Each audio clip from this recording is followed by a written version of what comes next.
ಭಗವಂತನ ಸ್ಮರಣೆ ಮಾಡಿದ್ಲು, ಪರಮಾತ್ಮನನ್ನೇ ಸ್ಮರಣೆ ಮಾಡಿದ್ಲು. ಆಗ ಭಗವಂತ 3 ರೂಪದಿಂದ ಪ್ರತ್ಯಕ್ಷನಾಗಿಬಿಟ್ಟ.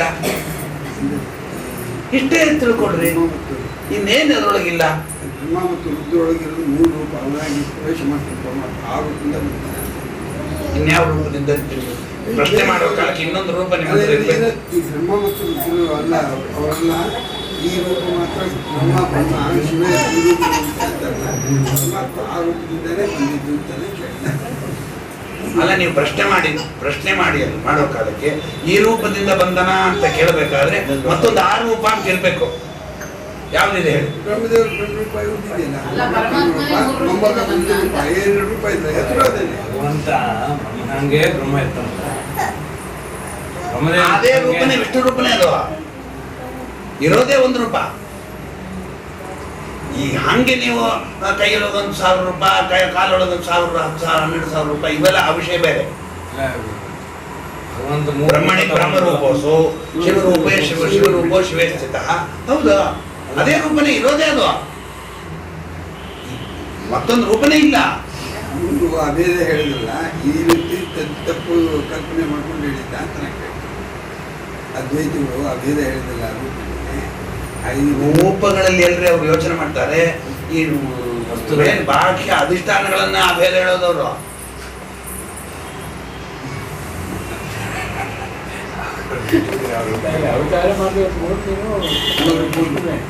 ಮೂರು ವಿಷ್ಣುವೇ ಎದುರಿಗೆ ಪ್ರತ್ಯಕ್ಷನಾದದ್ದು. 3 ವಿಷ್ಣು. 3 ವಿಷ್ಣುವಿನಲ್ಲಿ ಒಂದು ರುದ್ರಾಂತರ್ಯಾಮಿ ವಿಷ್ಣು, ಬ್ರಹ್ಮಾಂತರ್ಯಾಮಿ ವಿಷ್ಣು, ಸಾಕ್ಷಾತ್ ವಿಷ್ಣು. ಈ 3 ರೂಪದಿಂದ ಪರಮಾತ್ಮ ಅನಸೂಯರಿಗೆ ಪ್ರತ್ಯಕ್ಷನಾದ. ಅವಳು ಬೇಡಿದ್ದು 3 ಅಂತರ್ಯಾಮಿ ರೂಪವನ್ನೇ. 2 ಅಂತರ್ಯಾಮಿ, 1 ಸಾಕ್ಷಾತ್.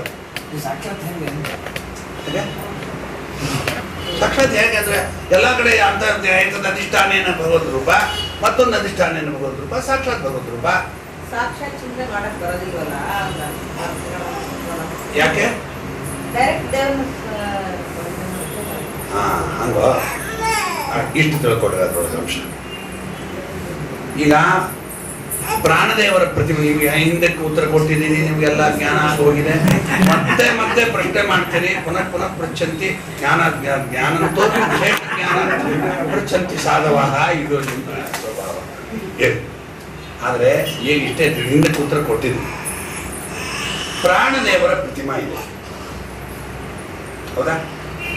ಆ ಪ್ರಾಣದೇವರಲ್ಲಿ ಯಾರನ್ನ ಪೂಜೆ ಮಾಡ್ಬೇಕು ನಾವು?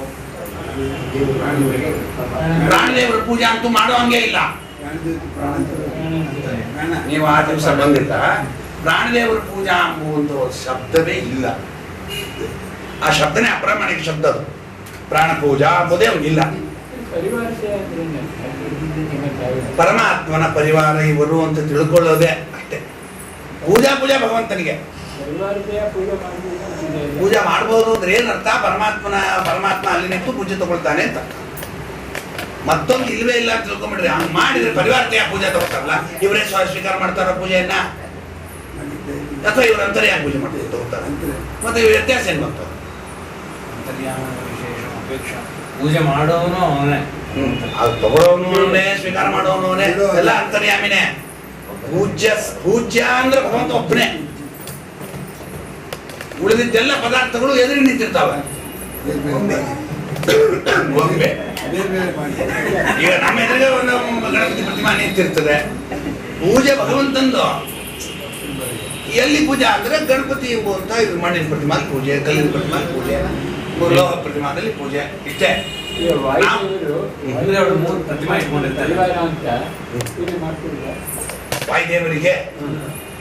ವಾಯುದೇವರಿಗೆ ಪೂಜಾ ಮಾಡೋದು ಎಂಬ ಶಬ್ದಕ್ಕೆ ಏನು ಅರ್ಥ ಅಂತ ನಾನು ಕೇಳೋದು. ಹೌದು ಹೌದು ಹೌದು. ಅಂದರೆ ವಾಯುದೇವರಿಗೆ ಪೂಜೆ ಅಂದ್ರೆ ತದಂತರ ಮೇಲೆ ಪರಮಾತ್ಮನ ಪೂಜೆ ಆಗ್ಲಿಲ್ಲ. ಅದು ಬೇರೆ. ಅದು ಪರಮಾತ್ಮನ ಪೂಜೆ ಒಂದು ಸಪರೇಟು, ವಾಯುದೇವರ ಒಂದು ಪೂಜೆ ಸಪರೇಟು ಅಲ್ಲ. ಈ ಸಪರೇಟ್ ಆಗಿ ಮಾಡುವ, ಪ್ರತ್ಯೇಕವಾಗಿ ಮಾಡುವ ವಾಯುದೇವರ ಪೂಜೆಯಲ್ಲಿ ತದಂತರ್ಯಾಮಿ ಪರಮಾತ್ಮನ ಪೂಜೆ ಮಾಡಿಲ್ಲ ಅಂತಾಯ್ತು.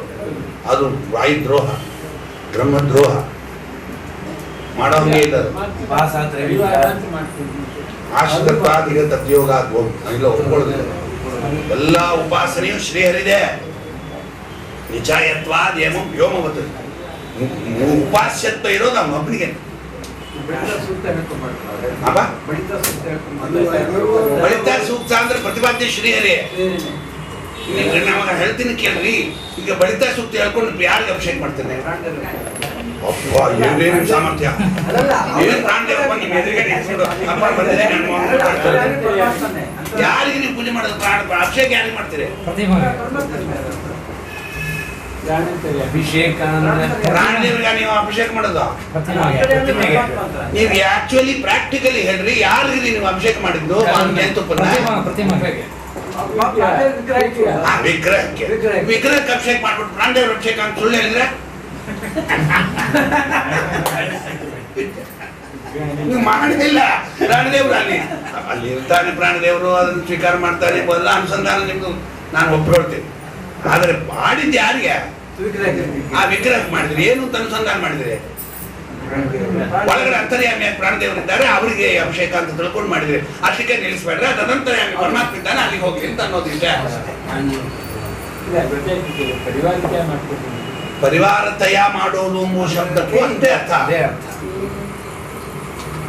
ಪರಿವಾರತಯ ಒಬ್ಬರಿಗೇನೆ ಅನೇಕ ಪೂಜಾ, ಒಬ್ಬರಿಗೇನೆ ಅನೇಕ ಪೂಜಾ. ಆಚಾರ್ಯ ಬರ್ಲಿ, ಇವತ್ತು ನೀವೇ ಪ್ರಾಣದೇವರು. ನಮ್ಮ ನೀವು ಅಲ್ಲೆಂದು ಕರೆಯೋದೇ ಇಲ್ಲ, ಸುಮ್ಮನೆ ಹಾಗೆ ಹೇಳ್ತೇನೆ. ಆಚಾರ್ಯ ತಾವೇ ಇವತ್ತು ಬ್ರಾಹ್ಮಣರು ಬರ್ರಿ ಅಂತ ಕರೀ. ಬ್ರಾಹ್ಮಣತ್ವೇನ ಕರೆದು ಊಟಕ್ಕೆ ಹಾಕಿದ್ರು. ಆಮೇಲೆ ಮಂಗಳ ಮಂಗಳ ಆಚಾರ್ಯ ನೀವು ಗುರುಗಳು. ಗುರುತ್ವೇನ ನಮಸ್ಕಾರ, ಬ್ರಾಹ್ಮಣತ್ವೇನ ನಮಸ್ಕಾರ. ಹಾಗೇನೆ ಪರಿವಾರತ್ವೇನ ಪರಮಾತ್ಮ ರುದ್ರಾಂತ ಪ್ರಾಣಾಂತರ್ಗತ ಪರಮಾತ್ಮನಿಗೆ ನಮಸ್ಕಾರ. ಅಲ್ಲ, ಹಾಗಿದ್ರೆ ಗುರುಂಶ ದೇವಾಂಶ ಅಂತ ಅಪಿಶಬ್ದೇನ ಅರ್ಜುನ್ ಸೂಚೈತೆ ಅಂತ ನಾವು ಮಾಡ್ಬೋದಾ ಇತರರಿಗೆ ನಮಸ್ಕಾರ? ಇತರರಿಗೆ ನಮಸ್ಕಾರ ಪ್ರಶ್ನೆನೇ ಹುಟ್ಟೋದಿಲ್ಲ. ಶ್ರೀಮದಾಚಾರ್ಯ ಮಾಡಿದ್ದಕ್ಕೆ ಗುರುಗಳ ನಮಸ್ಕಾರಕ್ಕೆ ಗುರುಗಳ ಅರ್ಥ ಅಲ್ಲ. ಗುರು ಅವರಿಗೆ ಪರಮಾತ್ಮನೇ ಗುರು ಅಂತ ಹೇಳ್ತಾರೆ. ನಮಗಾದ್ರೆ ಗುರುಗಳಿಗೂ ನಮಸ್ಕಾರ ಮಾಡಬೇಕು, ದೇವತೆಗೂ ನಮಸ್ಕಾರ ಮಾಡಬೇಕು, ಪ್ರತ್ಯೇಕ ನಮಸ್ಕಾರ ವಿಧಾನ ಹಂಗೆ ವಿಧಾನ ಮಾಡಿಲ್ಲ. ಗುರುಗಳಿಗೂ ದೇವತೆಗಳಿಗೂ ಭೇದ ಇದೆ ಅಂತ ಇಷ್ಟೇ ಹೇಳೋದು ನಾವು. ನಮಸ್ಕಾರ ಗುರುಗಳು ಮಾಡಿ ಅಂತ ಹೇಳ್ತಾರೆ. ಗುರುಗಳಿಗೆ ಮಾಡಲಿ ಎಂಬ ಶಬ್ದ ಗುರು ಅಂತಾರೆ, ಪರಮಾತ್ಮ ಮಾಡಲಿ ಅಂತ. ಭೇದ ಮಾಡಲು ಅಭೇದ ಹೇಳಂಗೈತೆ ಮತ್ತೆ ನಮ್ಮಲ್ಲೂ. ಅಭೇದ ಅರ್ಥ ಸೂತ್ರ ಅಂತರ್ಯಾಮಿಗಳಿಗೆ ಅಭೇದವೇ, ಅದ್ರ ಡೌಟೇ ಇಲ್ಲ.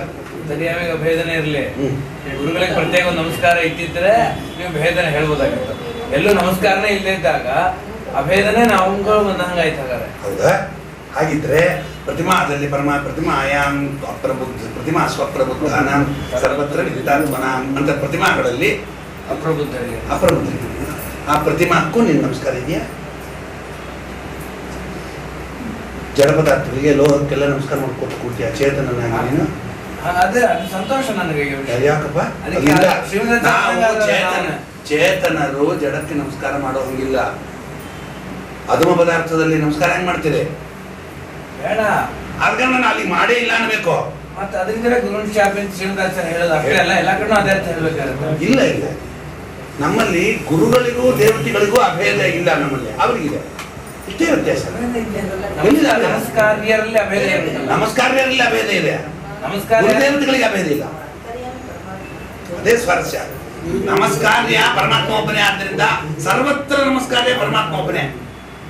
ಅದು ತಂದೆ ಆಗ್ಲಿ, ತಾಯಿ ಆಗ್ಲಿ, ಗುರುಗಳಾಗ್ಲಿ, ಅಣ್ಣ ಆಗ್ಲಿ, ತಮ್ಮ ಆಗ್ಲಿ, ಬೇಕಾದವರಾಗ್ಲಿ ನಮಸ್ಕಾರ ಅಂತ ಮಾಡಿದೆ ಅದು ಭಗವಂತನಿಗೆ, ಮತ್ತೊಬ್ಬರಿಗೆ ಪ್ರಶ್ನೆನೇ ಇಲ್ಲ. ಅಧಿಷ್ಠಾನ ಎರಡು ಅಭಿನ್ನ ವಾಯುದೇವರಿಗೆ. ಯಾರು ಅಧಿಷ್ಠಾನ ಪ್ರಶ್ನೆನೇ ಬರೋದಿಲ್ಲ ಅವ್ರಿಗೆ.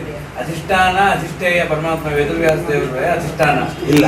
ಅಪ್ರಾಕೃತ ರೂಪನೇ ಅರ್ಥಾತ್ ಲಕ್ಷ್ಮೀ ದೇವಿ ಮ್ಯಾಕ್ಸಿಮಮ್ ಅಧಿಷ್ಠಾನ. ಭಗವದ್ ವಿಷಯಕ್ಕೆ, ಭಗವತ್ ಸಾಕ್ಷಾತ್ ರೂಪಕ್ಕೆ ಅದು